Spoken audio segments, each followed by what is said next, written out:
A timeless favorite about personal sacrifice and the drive to overcome one of the great American struggles is Invisible Man by Ralph Ellison, published in 1952.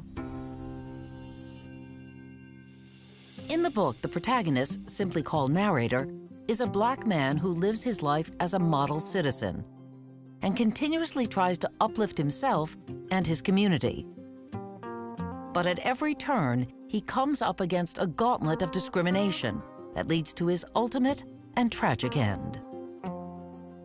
Ralph Ellison started out to write a war novel, but then one day he just put down, "I am an invisible man." And he wondered, where did that come from? And the story came out of just that statement. I had no desire to destroy myself, even if I destroyed the machine. I wanted freedom, not destruction. It was exhausting, for no matter what the scheme I conceived, there was one constant flaw: myself.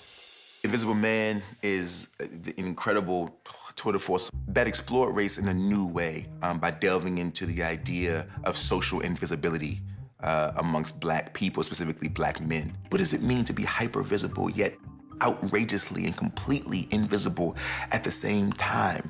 I feel that way all the time still. The first time I read Invisible Man, I was about 14 or 15 years old. I can remember just being confused by the book and the seriousness and depth of it. The politics of the book were very much relevant and contemporary. Wynton Marsalis met Ralph Ellison in the early 80s, and the two became close friends. I learned an unbelievable amount. I respected his intelligence and his insight. I was grateful for the time he spent with me. I loved him. What could I say about it? It's like somebody in my family. Ellison exploded onto the literary scene with the publication of Invisible Man, which won the National Book Award and spent 16 weeks on the bestseller list. Invisible Man is the most poetic attempt in American literature, not just Afro-American, at defining, explaining, and helping you to see exactly what that gauntlet of things are from the eyes of a regular person. The narrator, good dude, not bad, trying to make sense out of the world, and everything he touches is hot. Every time he puts his hand on something, he's getting shocked. Every person he trusts, all of the establishment, is all corrupt. And all of that corruption is for him to accept a position of inferiority unquestioned. And I really could relate to that because that was very much the life that I was living.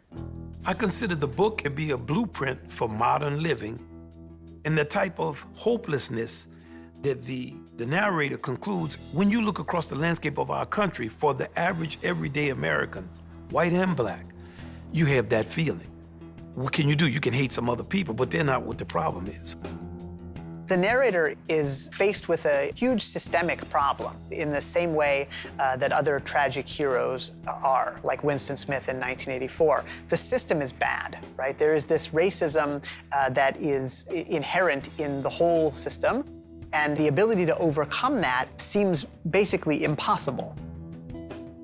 When he goes down underground and his conclusion is to embrace his invisibility, it's like the conclusion that every man gets when there's too much for him or her.